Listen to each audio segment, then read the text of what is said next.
ഖലീഫ ഉമറിന്റെയും ബീവി ഫാത്തിമയുടെയും പെരുന്നാൾ ആഘോഷത്തെക്കുറിച്ചുണ്ടായി എന്നു പറയപ്പെടുന്ന ചർച്ചയുടെ ആ കഥ പറയാം.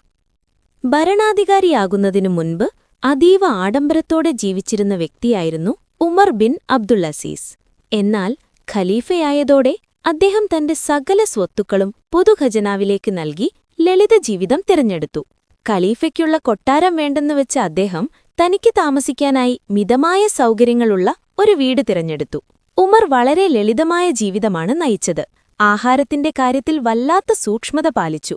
നല്ല രുചികരമായ ആഹാരമൊക്കെ കഴിച്ച് മോടികൂടിയ വസ്ത്രങ്ങളും ധരിച്ച് മിനുസ്സുമുള്ള വിരിപ്പിലുറങ്ങി ജീവിക്കാൻ അദ്ദേഹം ഇഷ്ടപ്പെട്ടില്ല.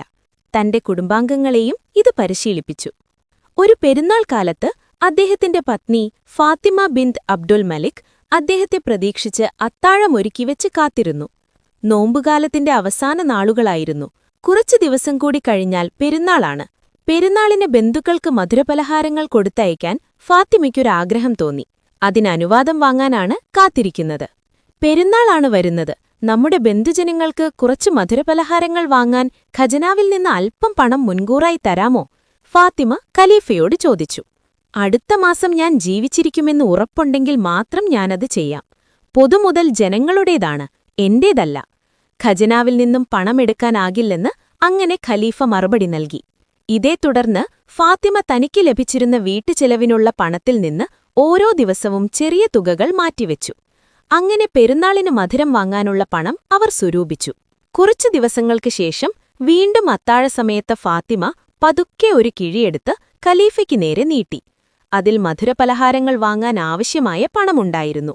ഈ പണം നിനക്കെവിടെ നിന്നു ലഭിച്ചു? പണക്കിഴി കണ്ട് ഖലീഫ അത്ഭുതപ്പെട്ടുകൊണ്ട് ചോദിച്ചു. നമ്മുടെ ഭക്ഷണച്ചിലവിൽ നിന്ന് ഓരോ ദിവസവും അല്പം വീതം ലാഭിച്ചതാണിത്, ഫാത്തിമ അഭിമാനത്തോടെ പറഞ്ഞു. നമ്മുടെ ദൈനംദിന ചിലവിനേക്കാൾ ഇത്രയും പണം അധികമായി നമ്മുടെ കയ്യിൽ വരുന്നുണ്ടെങ്കിൽ അതിനർത്ഥം ഖജനാവിൽ നിന്ന് നമുക്ക് ലഭിക്കുന്ന വിഹിതം കൂടുതലാണ് എന്നല്ലേ?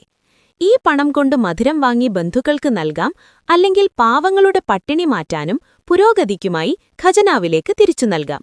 ഇത് ജനങ്ങളുടെ പണമാണ്, ഖലീഫ ആലോചനയോടെ പറഞ്ഞു. അല്പനേരം ആലോചിച്ചപ്പോൾ അത് ശരിയാണെന്ന് ഫാത്തിമയ്ക്കും തോന്നി. അത് ക്ഷാമത്തിന്റെയും പട്ടിണിയുടെയും സമയമായിരുന്നു. ഫാത്തിമ ഖലീഫ ഉമർ പറഞ്ഞതിലെ നന്മ മനസ്സിലാക്കി പണം ഖലീഫയെ ഏൽപ്പിച്ചു. ഉടൻ തന്നെ അദ്ദേഹം ആ തുക വാങ്ങി പൊതുഖജനാവിലേക്ക് അടയ്ക്കുകയും തന്റെ കുടുംബത്തിന് അനുവദിച്ചിരുന്ന പ്രതിമാസ വിഹിതം കുറയ്ക്കുകയും ചെയ്തു. പെരുന്നാൾ മധുരത്തേക്കാൾ വലുത് പൊതുജനങ്ങളുടെ നന്മയാണെന്ന് ഖലീഫ ഉമർ വിശ്വസിച്ചു. തുടർന്നും അവർ ലളിതമായ ജീവിതം നയിച്ചു.